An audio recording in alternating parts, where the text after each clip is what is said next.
15 years ago, the stars were still new to humanity. Lieutenant Marcus Hale leaned back in his pilot's seat, watching the dull blue glow of the moon called Farron 3 through his small shuttle window. The satellite relays, scan for smugglers, report back to the station. Nothing ever happened this far out, but today, something was different. Unregistered crash detected, said the ship's AI, breaking the silence.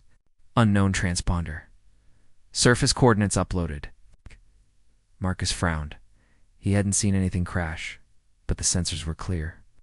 He turned the shuttle and flew lower through the thin clouds of the icy moon. Soon he saw its smoke curling into the sky and pieces of dark metal scattered across the frozen ground. The wreck looked alien. Its design was smooth, curved, with glowing green lines running through the hole. It was not any human model Marcus had seen. He landed carefully and stepped out into the cold, suit heaters humming. The air was thin and bitter. His boots crunched. In the snow, as he approached the wreck, the damage was bad. Fire had scorched the left side, and one wing was completely gone. Then he heard it. A soft sound, like a cough, then a cry. Marcus pushed aside a broken panel and crawled into the ship. Inside, the walls glowed faintly, and strange writing covered the surfaces.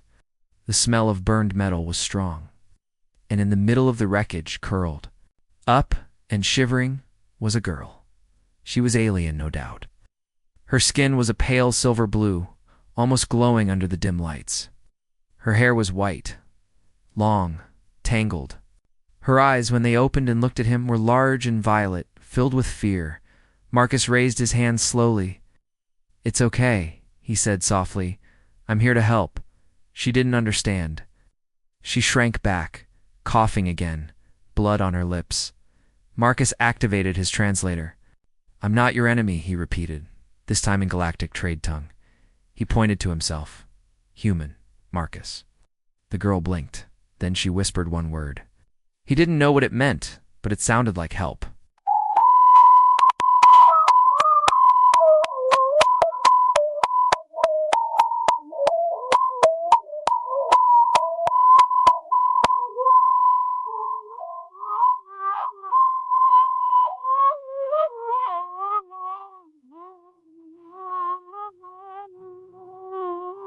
Without another thought, Marcus wrapped her in a thermal blanket and carried her to his shuttle. Inside, the AI began medical scans. Severe injuries, it said. Multiple fractures, internal bleeding, hypoxia. "Do what you can," Marcus said, strapping her into the medbay chair. "We'll get her to the station." But just as he lifted off, his comms crackled. "Shuttle 12, this is Governor Weller," came a gruff voice. "We see your deviation from patrol. Report immediately." Marcus sighed. "Found a crash, sir. Alien vessel. One survivor. She's injured. I'm bringing her in." There was a long pause. "Return her to the moon and wait for retrieval."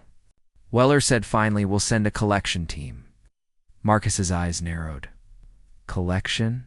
Yes?" The voice snapped. "Alien tech must be secured. Survivors are property of the Sector Authority under Salvage Code 9. Do not interfere." Marcus muted the channel and looked at the girl. She was unconscious now, breathing shallow. Property. He knew what Salvage Code 9 really meant. Black market, genetic testing. Slavery, if not worse. No, not on his watch. He turned the shuttle away from the station and punched in new coordinates.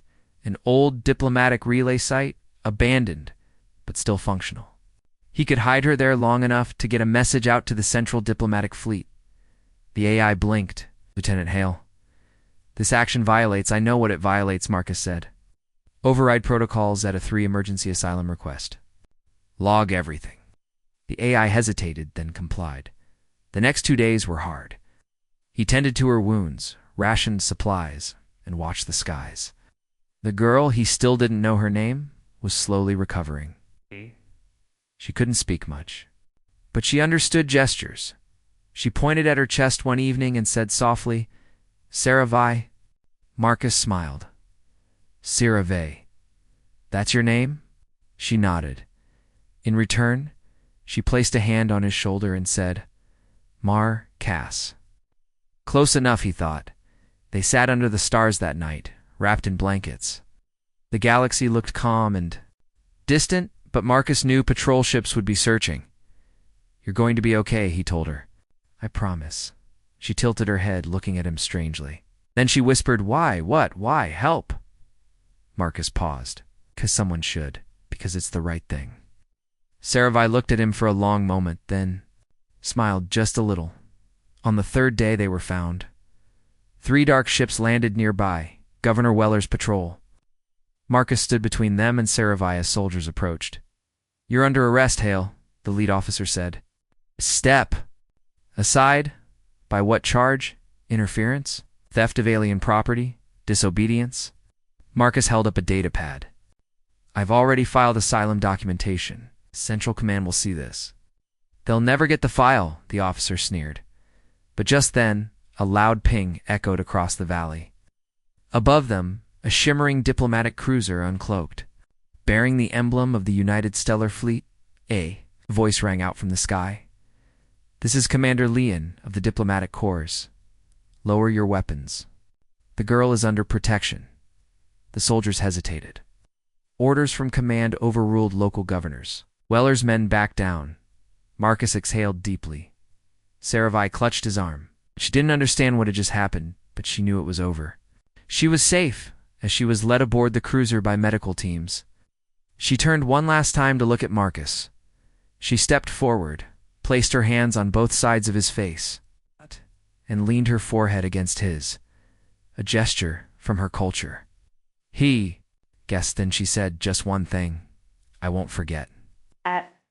And then she was gone. Years passed. Marcus moved on. He served on other missions, other worlds. He became an ambassador, respected but quiet, never chasing glory. But sometimes, at night, when he looked at the stars, he remembered her. The alien girl with the violet eyes, the girl he saved. 15 years had passed since Marcus Hale saved the alien girl on that frozen moon. He was no longer just Lieutenant Marcus. Now he was Ambassador Hale, one of Earth's top representatives in the Galactic Assembly. He had traveled to many worlds, spoken with hundreds of species, and helped build peace where others saw only conflict. Still, some memories stayed close. He sometimes remembered the soft snow of Farron 3, the pale silver skin of the young girl, her quiet voice saying, "I won't forget." He had never seen her again, until now. A surprise message arrived from the Valeray Empire, a mysterious and powerful alien race that rarely spoke to outsiders. Their people lived in shining cities, hidden behind energy veils, and they almost never attended galactic meetings. But today was different. The message invited human ambassadors to attend the first Valeray Galactic Summit in over 100 years. It was a huge event. Leaders from all across the stars were coming. Marcus was chosen to lead Earth's delegation. The Valeray homeworld, Emissaris, was more beautiful than anything Marcus had ever seen. Floating islands hovered over golden oceans. Light danced through the air like music. Buildings shone like crystal towers reaching toward the sky. When the human delegation landed, Valeray guards met them in perfect silence. Tall, graceful, and serious. The guards guided them to a large open palace where the summit would begin. Marcus walked beside other ambassadors, trying to stay focused. But his heart beat faster than usual. Why now? Why invite humans? He had a strange feeling deep inside. Inside the palace, hundreds of alien leaders waited in quiet rows. The Valeray had not yet appeared. A deep chime echoed through the air, like wind moving through metal. Then, the voice announced, Her Radiance, Queen Sci-Fi of the Valeray. The doors opened. Marcus turned, and his breath caught in his chest. It was her. Sci-Fi, the girl from all those years ago, walked down the shining path in a long robe of deep silver and purple. A crown floated above her head made of glowing crystal and light. Her eyes, still violet, scanned the room. She was not a child anymore. She was strong, tall, and graceful. But Marcus knew her at once. She stopped in front of the gathered leaders and raised her hand. The room fell into silence. Then she spoke. My people once chose to stay apart. But long ago, a stranger broke that silence and saved my life. Art. She looked directly at Marcus. I was a child, lost and afraid, left to die in the snow. But he, a human, carried me to safety, even when others called me a risk. He gave me hope when I had none. Whispers moved through the crowd, and now, she continued, I return that gift. She walked toward Marcus and stopped just a few steps away. Then she said in perfect trade tongue, Marcus Hale, friend of the throne, you are welcome here. Always, and so is your world. Gasps filled the room. This was not just kindness. This was a political shift. The Valari had just offered Earth an alliance. Marcus bowed deeply. Your radiance, he said, his voice steady, though his mind was spinning. It is an honor. Saravai gave a small smile. You still say the right things. Only he could hear her say that. After the speech, the summit began. Leaders discussed trade, defense, exploration. But the air was thick with tension. Many races didn't trust the Valari. And now, with this new bond to Earth, some were jealous. Others were angry. Back in the private halls of the palace, Marcus walked alone under glowing trees until he heard soft footsteps.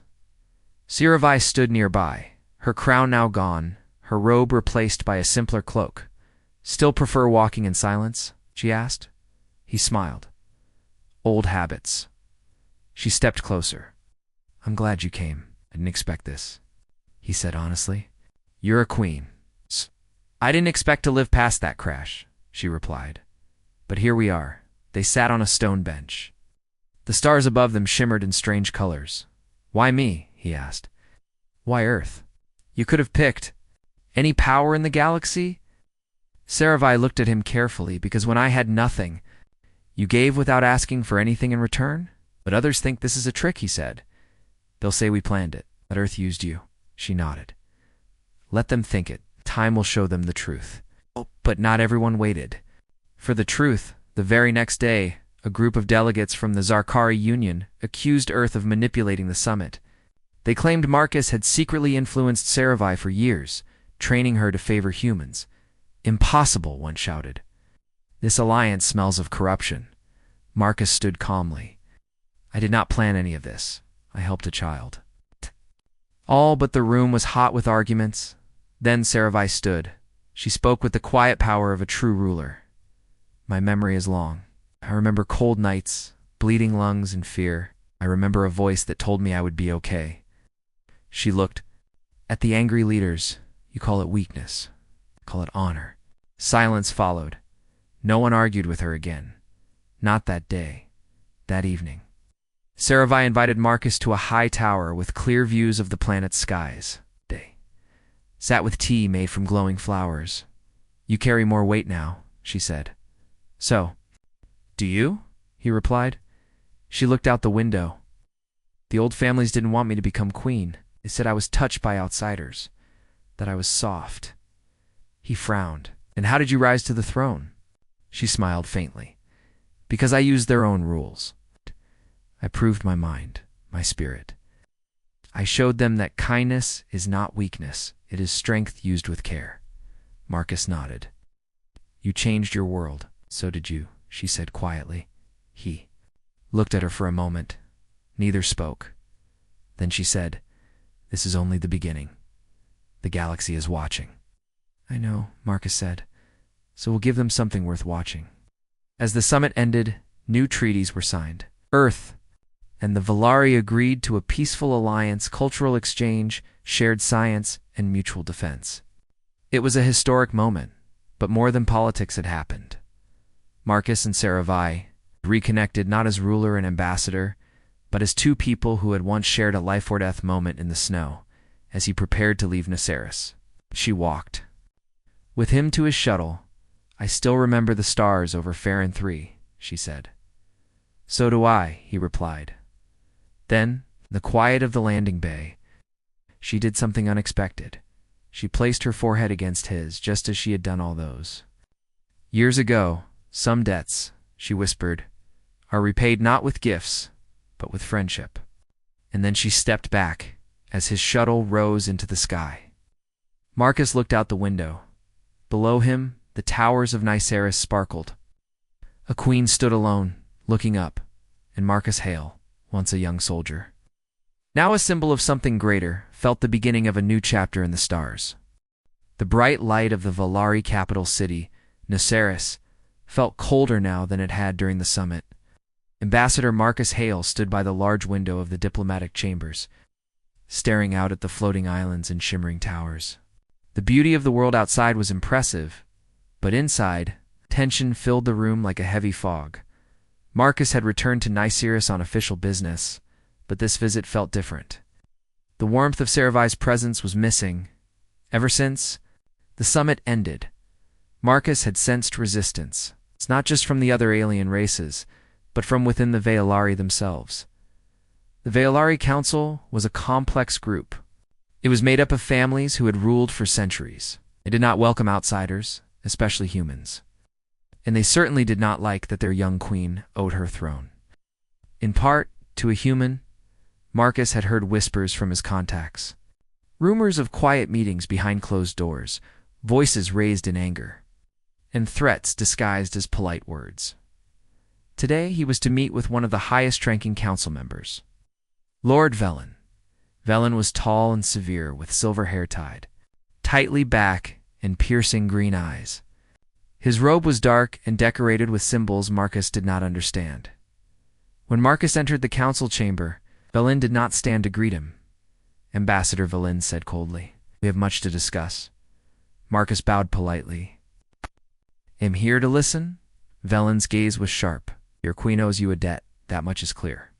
But debts in Valari culture are not simple. They bind the future. Your presence here brings ... complications." Marcus frowned. "I want to understand. What complications?" Velen stepped closer. "Saravai's rise to power is unusual. A throne belongs to those with pure bloodline, unbroken for generations. Your intervention changed the course of history. Some see this as a weakness, others as a danger." Marcus swallowed. "I only saved her life. I never asked for anything." Velen's voice dropped. "That is what makes this so dangerous. Sentiment should not rule in politics. We must consider the future of our people." After the meeting, Marcus walked through the palace halls. Glowing floors reflected his troubled expression. He thought about Saravai, strong, kind, and determined. But the queen he knew faced enemies within her own court. The old families wanted to replace her, or at least weaken her power. Marcus knew what was at stake. If Saravai fell, the alliance with Earth would be lost. And worse, war could break out between the Veilari and other species who watched the political chaos with hungry eyes in the palace archives. Marcus spent hours reading old Veilari texts, aided by translators. He learned about Veilari society, a world bound by honor, tradition, and strict rules of bloodlines. The throne was said to be sanctified by the ancients. It was not just a title, but a sacred trust passed down through generations. But Saravai's claim was different. Her family line had been broken during a long war. The queen's birth was a miracle. Many thought she would never rule. And then, the crash on Farron 3 changed everything. There was an old prophecy in the Valari. Legends, it spoke of a star child saved by one from beyond the stars. This child would rise to unite the people and bring a new age. Marcus had never heard of this prophecy before. But now he wondered, was Saravai truly the star child? Later that day, Marcus met Saravai in her private garden, a peaceful place, filled with glowing flowers and soft music. She was dressed simply, her violet eyes calm but tired. "I have learned much today," Marcus said carefully. Saravai nodded. "And what do you think?" "I think you are more than a queen," he replied. "You are a symbol, but that symbol is fragile." She smiled sadly. "Symbols can break, but they can also inspire." Marcus looked at her. "The council wants to remove you," she sighed. "They will try, but I will not give up." Marcus felt a surge of respect. "You don't have to fight alone." "No," she said. That is why I invited you here. I want you to help me. Marcus hesitated. Me. I'm a diplomat, not a warrior or a ruler. Sci-Fi reached out and took his hand. Sometimes, the greatest battles are fought with words and trust. Over the next weeks, Marcus worked closely with the Queen. They met with council members, negotiated alliances, and uncovered plots. Marcus realized the challenge was bigger than he thought. Some council members planned to use the Vellery's ancient laws against Sci-Fi to claim her throne was invalid. Others wanted to exploit the growing fear of humans to push her out. The political game was dangerous. One evening, while studying documents in the palace library, Marcus found a secret record, a list of ancient trials that a ruler must pass to prove their right to rule. He called Sci-Fi to the library. These trials, he said, are not just traditions. They are the law. If the council forces you to face them, you must be ready. Sci-Fi read the document carefully. I know, she said quietly. I have faced one before, the trial of mind, but these are harder. Marcus looked at her. Then we must prepare. She nodded. With you, I believe we can. Days later, Marcus was invited to a secret council meeting. The room was cold and dark. Faces glared at him with suspicion. Velen spoke first. You have interfered too much. This alliance threatens our traditions. The Queen's loyalty is in question. Marcus stood firm. Sci-Fi is a true queen. Oh.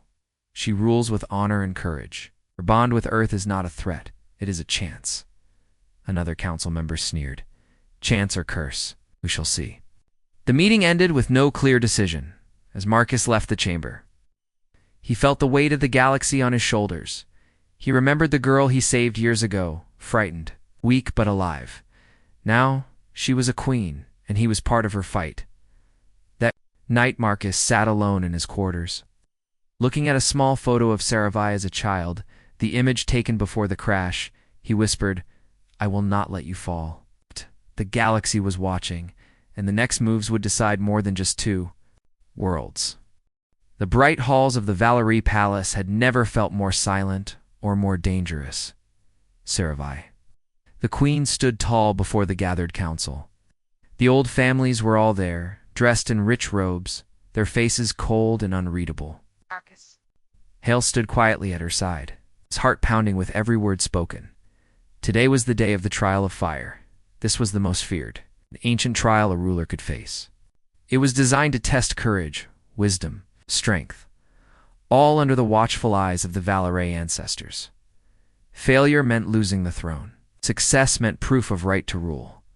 Sci-Fi had already passed one trial, the trial of mind, with Marcus's help. But this one would be harder. The head of the council, Lord Velen, spoke first. The trial of fire will test the Queen's ability to lead and protect. It is a challenge from the ancients, and it cannot be refused. Watch Sci-Fi met his gaze without. Fear, I accept, she said. Whispers filled the room. Some council members looked surprised, others angry. Marcus clenched his fists. He knew the risks. The trial was dangerous, both physically and politically. That evening, Sci-Fi prepared. In a private chamber, the air was heavy with the scent of rare herbs and burning candles. Marcus helped her don. Ceremonial armor, lightweight but strong, decorated with symbols of Valerie courage.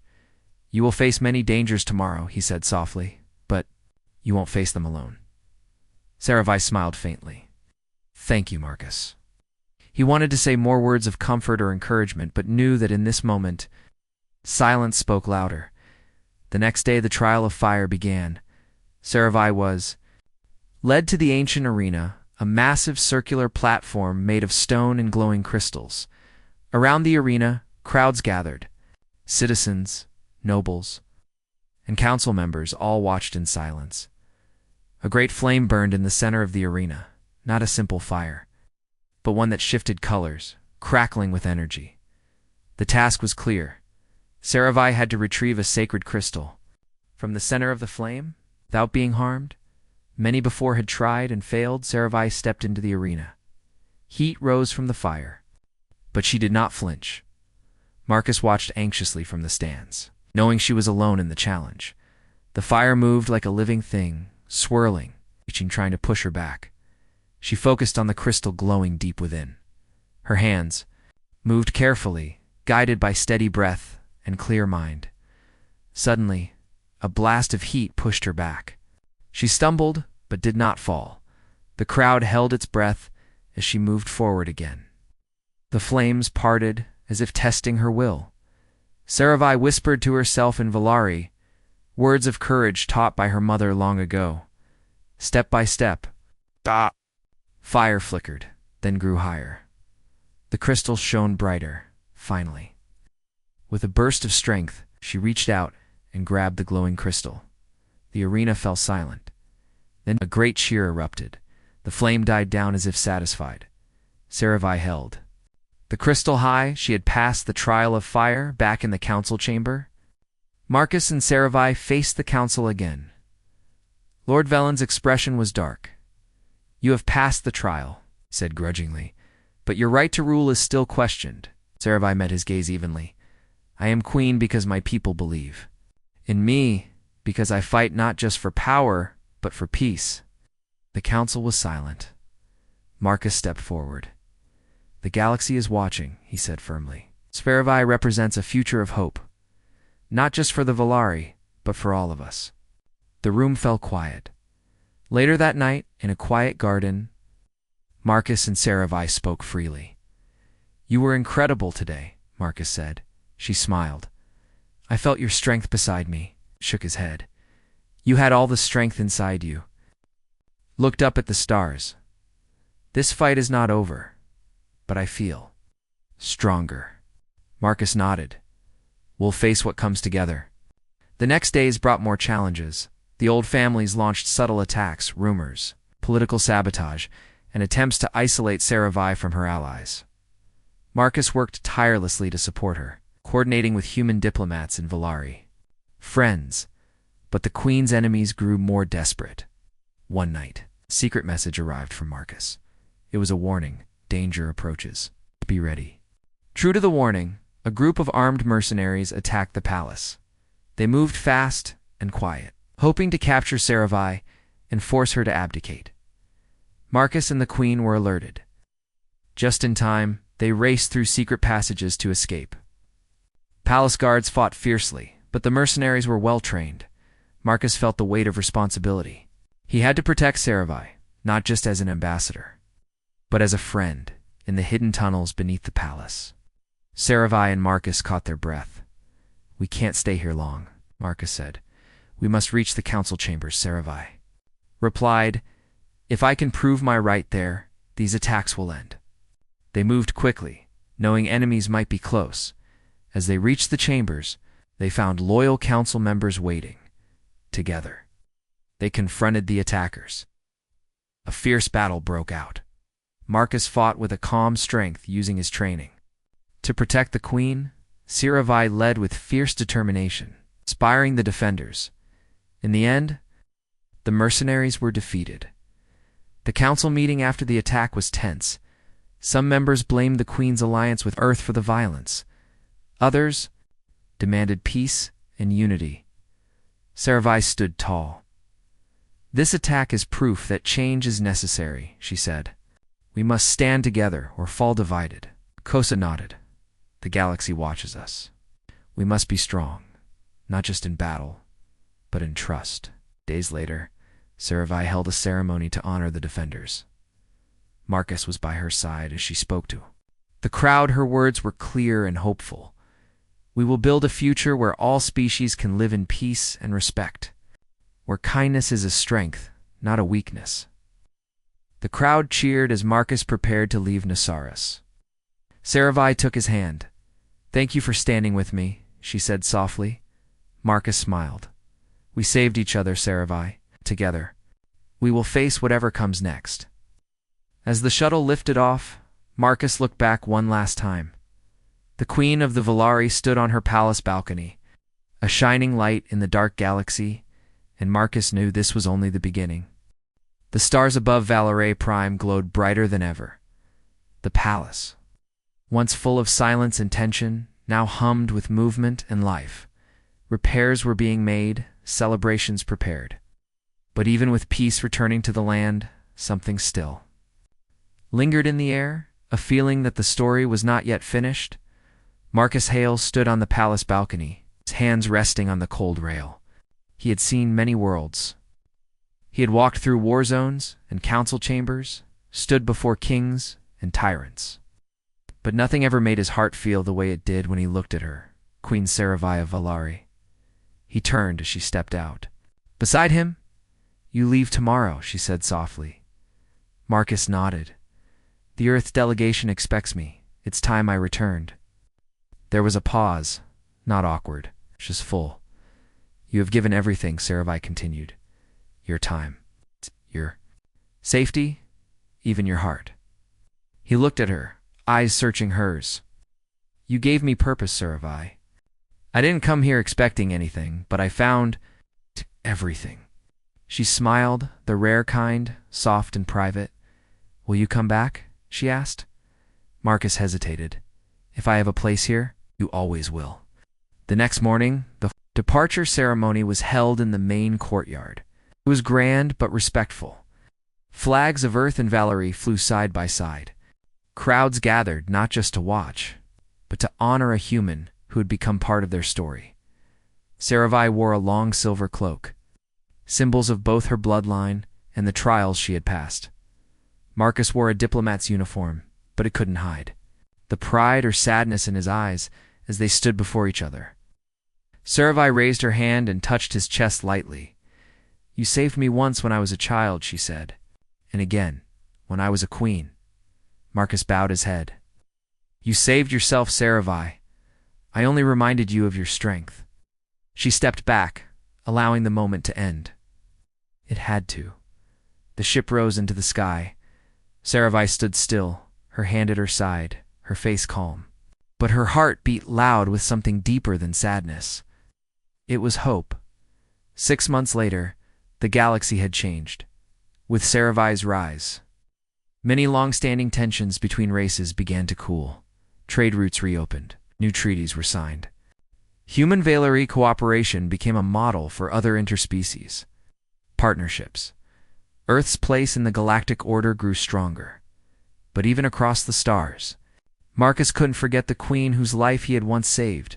And then, one night, his communicator lit up with a private message. "A new summit is being held. I would like you to attend, not as a diplomat, but as my friend." Sci-Fi Marcus returned to Valari Prime under a new sky. The capital city of Naceris was alive with light and joy. Peace had bloomed like a flower after the storm. As he entered the palace gates, guards bowed with respect. He was no longer just an ambassador. To them, he was a symbol of alliance and loyalty. Inside, Sci-Fi waited at the grand staircase. She looked different now, still elegant, still commanding, but there was something softer in her eyes. "Welcome home, Marcus." He smiled. "Is this home now?" She nodded. It always was. The summit began the next day. Leaders from dozens of worlds arrived. Humans, Valari, Zarkans, Lathari, even former rivals. Peace was still fragile, but the will to keep it alive was stronger than ever. Marcus was surprised when Sci-Fi asked him to speak before the galaxy. "I'm not a ruler," he told her. "I'm just a man who made a choice." "That's exactly why they need to hear you," she replied. When Marcus stepped onto the podium, the room went silent. He looked around, faces of every shape and species watching him. "I once saved a life," he began. "A young girl from a world not my own. I didn't do it for power or reward. I did it because it was the right thing to do." He paused. "Years later, that same girl saved me. Not with weapons or armies, but with hope, with the courage to lead." He looked toward Sci-Fi, who watched from her throne. She became a queen. And I, a witness to history. The room remained still. We have fought wars over pride, built walls between species. But the truth is, the universe doesn't care where we were born. It only asks what we choose to become. He took a breath. "And I choose peace. I choose trust. I choose unity. Then he stepped back. The crowd slowly rose. And then applause. Not forced. Not diplomatic. Real. That night. The stars over Noceris burned a little brighter. Marcus found Saravai in her garden once more. She turned to him. You spoke the truth. They felt it. He laughed quietly. I was shaking the whole time. She stepped closer. You shook the galaxy, Marcus Hale. There was a long silence between them, one not filled with duty or politics, just possibility. Don't want to be a visitor anymore, Marcus said finally. Not in this palace. Not in your life. Saravai's voice dropped. Yes. Then stay. Stay not as an ambassador or symbol, but as yourself. And who am I? Your Majesty? She smiled, reaching out to touch his hand. You are the one I never forgot. The one who stood by me when I had nothing. The one who helped me become who I am. He held her gaze. And you are the girl I saved all those years ago, but now. You're the queen I serve with all my heart. Months passed. Marcus took on a new role, not political, but personal. He became Saravai's closest advisor, and more importantly, her trusted partner in rebuilding the galaxy. Together, they worked to end old rivalries, to rebuild lost worlds, to inspire others. Legends began to spread, not of war or conquest, but of a queen and a human who believed in something greater. Some called it love. Others called it destiny. But to Marcus and Saravai, it was simply the right path. Years later, when young leaders asked about the beginning of the New Age, historians told a simple story. There was once an alien girl saved by a human boy. Years passed, worlds changed, and one day the girl became a queen, and the boy, he stood beside her. Not as a soldier, not as a ruler, but as the one who believed in her, when no one else did.